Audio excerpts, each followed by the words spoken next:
जी class आज अपने first year bio के चैप्टर 9 का नेक्स्ट पोर्शन डिस्कस करना है। जैसा कि आपको पता है पिछले लेक्चर में हमने हाफ चैप्टर के इंपॉर्टेंट क्वेश्चंस को देखा था, जिसमें हमने देखा उसकी टर्मिनोलॉजीज को देखा एज अ शॉर्ट क्वेश्चन और साथ हम इसको साथ साथ क्लियरिफाई भी कर दिए। आज नेक्स्ट जो ALT के अकॉर्डिंग हमारा नेक्स्ट हाफ चैप्टर रहता है उसमें से कौन से इंपॉर्टेंट शॉर्ट क्वेश्चन बनते हैं वो देखेंगे और साथ पूरे चैप्टर के थोड़ी जो लॉन्ग क्वेश्चन बनते हैं ALT के अकॉर्डिंग उनको हम डिस्कस करेंगे। ठीक है, तो सबसे पहले देखें तो चैप्टर 9 के जो नेक्स्ट शॉर्ट है आगे हम निकाल कर लिए। नेक्स्ट जो आगे शॉर्ट है नंबर 1 है difference between angiosperms and gymnosperms. Angiosperms और जिम्नोस्पर्म्स में क्या डिफरेंस है? एंजियोस्पर्म्स और जिम्नोस्पर्म के दोनों प्लांट्स की डिवीजन्स हैं, बड़े ग्रुप्स हैं प्लांट्स के। जितने भी सीड प्लांट्स होते हैं यानी वो प्लांट जो सीड बनाते हैं, क्योंकि हमने लास्ट में एवोल्यूशन ऑफ सीड पढ़ ली, ऐसे ही है ना। एवोल्यूशन ऑफ सीड के आगे जितने भी प्लांट्स आए उनके यानी कि जिनमें सीड मौजूद था उन तमाम सीडेड प्लांट्स को दो ग्रुप्स में डिवाइड किया, एक एंजियोस्पर्म और एक जिम्नोस्पर्म। जो एंजियोस्पर्म्स प्लांट्स होते हैं ये वो प्लांट्स होते हैं जिनका जो सीड है वो कवर्ड होता है। ठीक है, सीड जो है क्या होता है? कवर्ड होता है। इनके सीड के जो भी सीड कॉर्ड मौजूद होगा वो सीड कॉर्ड के अंदर इनका सीड क्या होगा? कवर्ड होगा। हमें लगी बात। जबकि जो जिम्नोस्पर्मी प्लांट्स होते हैं इनका जो सीड होता है वो नेकेड होता है। नेकेड का मतलब अनकवर्ड, उसके ऊपर किसी तरह की कोई कवरिंग मौजूद नहीं होती, वो एक्सपोज हुआ होता है। हमें लगी बात। जितने भी एंजियोस्पर्म्स होते हैं उनका सीड जो है उनके फ्रूट के अंदर होता है। फ्रूट होता है, फ्रूट के अंदर सीड होता है, ऐसे होता है ना, फ्रूट में सीड निकलता है। मैंगो देखें तो मैंगो के अंदर बड़ी सारी उसका वो जो बीज निकलता है वो उसका सीड है। ग्रेप्स को देखें तो ग्रेप्स के अंदर उसके सीड्स पाए जाते हैं। इसे टमाटोस देखें तो उनके अंदर सीड्स मौजूद होते हैं। तो ये तमाम प्लांट्स के एंजियोस्पर्म्स है, फ्रूट के अंदर सीड बनता है। जबकि जो जिम्नोस्पर्म्स होते हैं इनमें फ्रूट डेवलपमेंट नहीं होती, नो फ्रूट, मतलब कि इनका जो सीड है वो फ्रूट के अंदर मौजूद नहीं होता। समझने की बात क्लियर? अच्छा, उसके अलावा एक जो मेन और सबसे कॉमन डिफरेंस है इनका वो क्या है? इनके फ्लावर्स। जो एंजियोस्पर्म्स होते हैं दे आर फ्लावरिंग प्लांट्स, यानी ये फ्लावर्स बनाते हैं। जबकि जो जिम्नोस्पर्म्स होते हैं they are non flowering plants, इनमें फ्लावर्स प्रोड्यूस नहीं होते। ठीक है, इनमें फ्लावर्स की प्रोडक्शन नहीं होती जिम्नोस्पर्म। जिम्नो का मतलब ही क्या होता है? ये ग्रीक लैंग्वेज का वर्ड है जिसका मतलब होता है नेकर। स्पर्म का मतलब स्पर्म मीन जिम्नोस्पर्म, जिम्नो का मतलब नेकर, स्पर्म का मतलब स्पर्म यानी मेल सेक्स है। यहाँ पर स्पर्म से मुराद क्या है? सीड। ठीक है, तो यानी कि नेकर सीड, क्योंकि स्पर्म से ही बेसिकली सीड बनता है। स्पर्म और एग फ्यूज करेंगे, फर्टिलाइजेशन होगी, तो सीड बनेगा, बेबी प्लांट बनेगा। तो यहाँ पर स्पर्म से मुराद सीड है और जिम्नो का मतलब क्या है? नेकर है, यानी नेकर सीड। नेकर सीड क्यों कहा? क्योंकि इसके इर्द गिर्द कोई कवरिंग मौजूद नहीं है, इसलिए इनको जिम्नोस्पर्म्स कहते हैं, नेकर सीड्स। ये एंजियो कहलाते हैं, यानी कि ये नेकर नहीं होते, ये कवर्ड होते। समझ लगी? तो ये चंद एक डिफरेंसेस थे जिम्नोस्पर्म्स और एंजियोस्पर्म्स के। एग्जाम्पल क्या है इनकी? एंजियोस्पर्म की हम पहले बात कर रहे थे, तो एंजियोस्पर्म की एग्जाम्पल क्या होगी? जितने भी हमारे फ्लावरिंग प्लांट्स हैं जैसा कि मैंगो, इसके अलावा बताते हैं एक एक एग्जाम्पल बताते हैं। लेमन, शाबाश, और सॉरी ग्रेप्स, ठीक है, और पीच, बिल्कुल, एप्पल, ठीक है, एसेट्रा एसेट्रा। ये सारे क्या हैं? फ्लावरिंग प्लांट्स हैं, यानी ये सारे के सारे एंजियोस्पर्म्स हैं। क्लियर हो गया? जिम्नो की एग्जाम्पल देखें तो जिम्नोस्पर्म्स की एग्जाम्पल बड़ी सिंपल एग्जाम्पल है पाइनस प्लांट। पाइनस ट्री सबसे कॉमन चलगोजे का दरख्त जो होता है। ठीक है, चलगोजे का जो दरख्त होता है ये जिसे पाइनस ट्री कहते हैं, तो ये जिम्नोस्पर्म है, इनके फ्लावर्स नहीं होते। आपने देखा होगा इनकी कॉन्स होती है, लकड़ी की बड़ी हार्ड किस्म की कॉन्स होती है जिनके अंदर चलगोजे लगते हैं।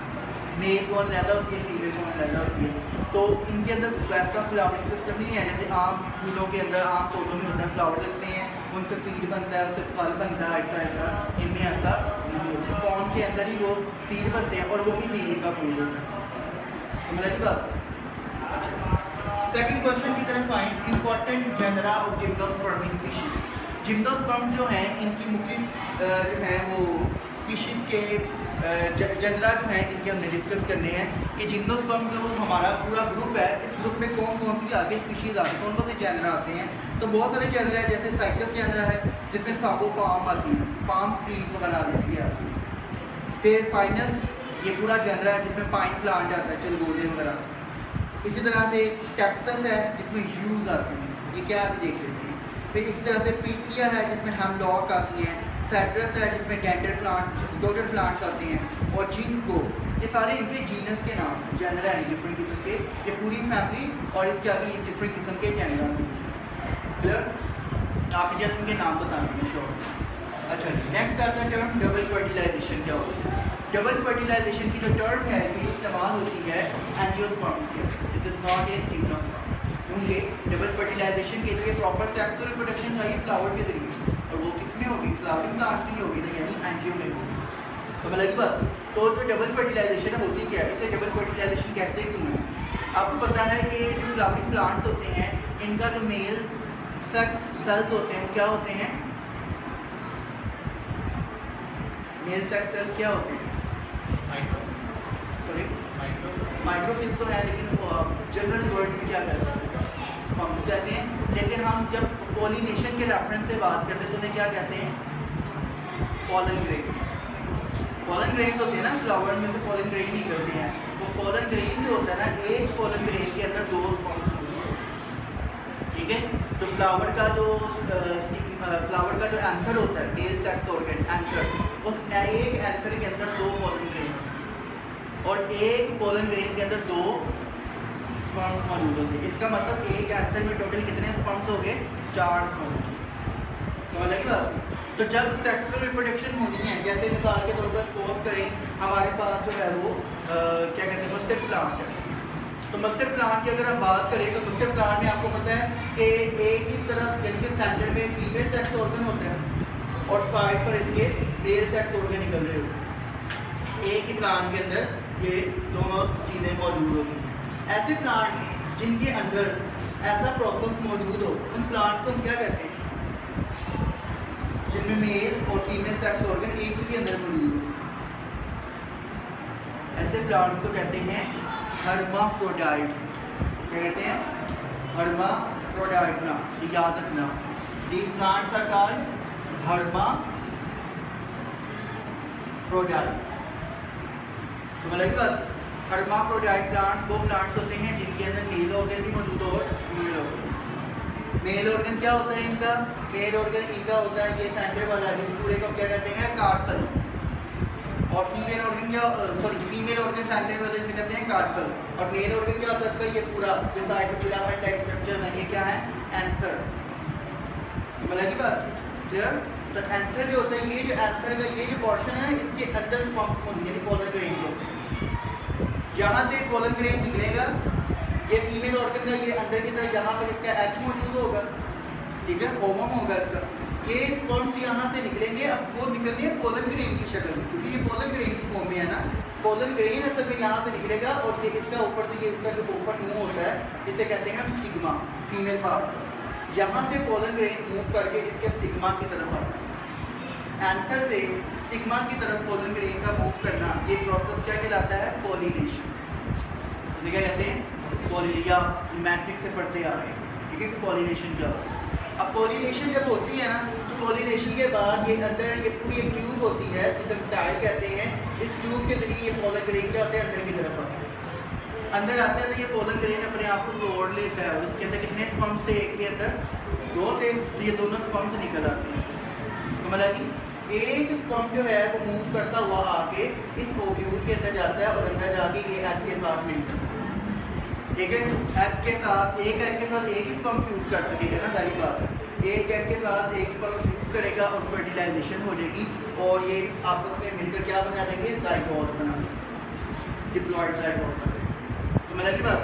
अच्छा, अब ये जो डिप्लॉयड जाइगोट बना है, इस जाइगोट के ऊपर एक और स्पर्म रह गया ना अभी, क्योंकि अटैच नहीं हुआ, वो दूसरा स्पर्म आएगा। अब ये क्या था, ये डिप्लॉयड था, 2n है जाइगोट, और स्पर्म आपको पता है हैप्लॉयड होता है, सिंगल n होता है, ऐसे ही है। तो डिप्लॉयड स्पर्म आएगा और वो आगे इस जाइगोट के साथ अटैच हो गए, इस जाइगोट के न्यूक्लियस के साथ आके बेसिकली अटैच हो जाता है और अटैच हो गए 2n+n क्या जाएगा, 3n बनेगा, ट्रिप्लॉइड बन जाएगा इंसान। यानी अब दो बार फ्यूजन नहीं है ना, पहले एक स्पर्म आया, एग के साथ मिला, फर्टिलाइजेशन हो गई, ठीक है। फिर दूसरा स्पर्म आया, अब उसे जाइगोट के साथ मिला जो बन गया, अगर दोबारा फ्यूजन हुई है तो ये इस वजह से इसे डबल फर्टिलाइजेशन का नाम, मतलब बात क्लियर। और ये जो अंदर जाइगोट होगा, जो जाइगोट बना हुआ था पहले, वो जाइगोट किसमें आगे जाके इसमें डेवलपमेंट होती जाएगी और ये आगे जाके सीड में कन्वर्ट हो जाएगा, यानी बेबी प्लांट बन जाएगा, एम्ब्रियो बनेगा। और जो ट्रिप्लॉइड वाली लेयर बनी थी इस जाइगोट के बाहर की तरफ, वो ट्रिप्लॉइड लेयर जो होगी ना वो आगे जाके एंडोस्पर्मिक टिश्यू में चेंज हो जाती है। ये एंडोस्पर्मिक टिश्यू ये वो टिश्यू होता है जो कि इस बेबी प्लांट को फूड प्रोवाइड करता रहेगा। जब तक ये प्लांट जर्मिनेट नहीं ना कर जाता तब तक इस प्लांट को फूड प्रोवाइड करना किसका काम होता है, एंडोस्पर्मिक टिश्यू का। तो बोला की बात, तो ये मैंने शॉर्ट फॉर्म में ब्रीफली एक्सप्लेन करके जो है ना आपको ये लाइफ साइकिल बता दी है एंजियोस्पर्मिक प्लांट तो किस तरह से प्लांट के एंजियोस्पर्मिक प्लांट यानी फ्लावरिंग प्लांट के अंदर फर्टिलाइजेशन होती है और फर्टिलाइजेशन के नतीजे में पूरा प्रोसेस होगा और एट द एंड हमारे पास बेबी प्लांट है। अब इसमें हमने एक मेन चीज़ याद रखनी है, आप देखें कि हमारे पास यहाँ पर सबसे बाहर क्या है, ओव्यूल है, फीमेल पार्ट के बाद का। उस ओव्यूल के अंदर क्या है, हमारे यहाँ पर एग मौजूद है। और ये पूरा पोर्शन जो होता है, ये जो पूरा पोर्शन है जिसके अंदर ये सारा चीज़ मौजूद है, इस पोर्शन को हम कहते हैं ओवरी। क्या कहते हैं, ओवरी। जब फर्टिलाइजेशन हो गई, सारा काम हो गया, अब डेवलपमेंट हो रही है, तो जब ये प्रॉपर डेवलपमेंट हो गई, बेबी प्लांट बन गया, तो ये चीज़ें सारी बात मॉडिफाई हो जाएगी। आपने देखा होगा पहले फ्लावर होता है, आहिस्ते से फ्लावर की पत्तियाँ खत्म हो जाती है, उससे फ्रूट बनता है, ठीक है। वो फ्रूट क्या होता है, ये जो ओवरी होती है ना, ये ओवरी राइप कर जाती है, पक जाती है, और ये ओवरी कन्वर्ट हो जाती है किसमें, फ्रूट। समझ लगी बात, क्लियर है। अच्छा, अब ये जो ओव्यूल था, ये ओव्यूल किस में कन्वर्ट होगा, ये नहीं, ये ओव्यूल जो होगा ये कन्वर्ट चल ठीक है, हाँ, ये सीड में कन्वर्ट हो गया। ओव्यूल किस में कन्वर्ट हो गया, सीड में। और जो हमारा ये अंदर जो जाइगोट बना था, ये आगे जाके एम्ब्रियो यानी बेबी प्लांट में कन्वर्ट हो गया, सीड के अंदर बेबी प्लांट मौजूद हो गया। समझ लगी बात। तो इस तरह से पूरा लाइफ साइकिल चलेगा, फर्टिलाइजेशन के बाद इस तरह से हमारे पास बेबी प्लांट की प्रोडक्शन, ठीक है। इस पूरे प्रोसेस में जो शॉर्ट था वो क्या था, डबल फर्टिलाइजेशन। वो मैंने आपको एक्सप्लेन कर दी कि एक स्पर्म पहले आके न्यूक्लियस से एग से अटैच करेगा, फर्टिलाइजेशन हुई, डिप्लॉइड जाइगोट बना। फिर दूसरा स्पर्म आता है जो कि कार्पेल के न्यूक्लियस के साथ अटैच करके क्या बना देता है, ट्रिप्लॉइड एंडोस्पर्मिक टिश्यू बनाने के लिए वो एक और लेयर बनाएगा। क्योंकि दो बार फ्यूजन हुई है इसलिए इसको हम डबल फर्टिलाइजेशन बनाते हैं। अगला देखिए, difference between monocotyledonous and dicotyledonous plants. Monocotyledonous और डाइकोटिलिडनस में क्या होता है, जो दो है ना, दोनों मोनोकोटिलिडनस और डाइकोटिलिडनस, ये दोनों एग्जाम्पल्स हैं या क्लासिफिकेशन है फ्लावरिंग प्लांट्स, मतलब एंजियोस्पर्म्स, ठीक है। एंजियोस्पर्म्स के दो ग्रुप्स होते हैं बड़े, एक मोनोकोटिलिडनस और एक डाइकोटिलिडनस। मोनो का मतलब क्या होता है, वन, डाई का मतलब क्या होता है, टू। कोटिलिडनस क्या होते हैं, कोटिलिडनस कहते हैं leaf like structures of the seed, ठीक है। सीड का जो लीफ लाइक स्ट्रक्चर होता है उसे क्या नाम देते हैं, कोटिलिडन का नाम देते हैं। जैसे मिसाल के तौर पर आपने कभी देखा है चना जो होता है, चने का दाना अगर हम ब्रेक करें तो उसके दो पोर्शन निकलते हैं, ऐसे ही होता है ना, उसके सेंटर में स्कार्ट सा बना होता है, उस स्कार्ट से हम उसको ज़रा सा उसको छीनने की कोशिश करें तो दो पार्ट्स में कन्वर्ट हो जाता है। अगर उसको पूरा ना करके हम तो वो इस तरह से हो जाएगा, एक इस तरह से पोर्शन आ जाएगा उसका, एक इस तरह से उसका पोर्शन, सेंटर में उसका ये ऐसे एम्ब्रियो सा निकला है, सेंटर में बेबी प्लांट होता है और एक पोर्शन ये आ जाता है, एक पोर्शन ये आ जाता है। समझ लगी बात, चने की। तो ये चने के जो दो पोर्शन आ गए, ये दो कोटिलिडनस कहलाते हैं, लीफ लाइक स्ट्रक्चर। समझ लगी। इसका मतलब जो ग्राम सीड है, मतलब चना है, ये क्या है, एक डाइकोटिलिडनस प्लांट। एंजियोस्पर्म है लेकिन डाइकोटिलिडनस है, मतलब ये दो कोटिलिडनस बना है। समझ लगी। और मोनोकोटिलिडनस क्या होते हैं, जिनके अंदर एक ही कोटिलिडन मौजूद होता है। इसकी एग्जाम्पल कॉर्न प्लांट, मकई। मकई को आपने देखा होगा, उसको तोड़ें तो उसका एक ही पोर्शन निकलता है, उसमें ऐसा नहीं होता कि दो पोर्शन, ऐसा ही होता है ना। तो जो मकई है, कॉर्न या मेज भी कहते हैं, जी मेज साइंटिफिक नेम, तो जी मेज जो है ये क्या है, एक मोनोकोटिलिडन है। तो ग्राम सीड जो है ये डाइकोटिलेडोन, तो अलग ही बात, क्लियर हो गया। अच्छा, उसके अलावा आपकी बुक में और भी बहुत सारे इसके डिफरेंसेस बताए हुए हैं, ये आपको मिलेंगे। ये देखिए पेज नंबर 153 पर, पेज नंबर 153 के ऊपर जो है ये आपको ये एक तरफ मोनोकोटिलेडोनस और एक तरफ डाइकोटिलेडोनस की और इनकी फीचर्स बताई हैं साथ साथ, ठीक। अब ये और ये अगर शॉर्ट में आपने कोई से भी 4 पॉइंट इसमें बताने, 3 डिफरेंसेस हो लेंगे और एक एग्जाम्पल वाला पॉइंट, समझ आ गई, एग्जाम्पल जरूर देंगे।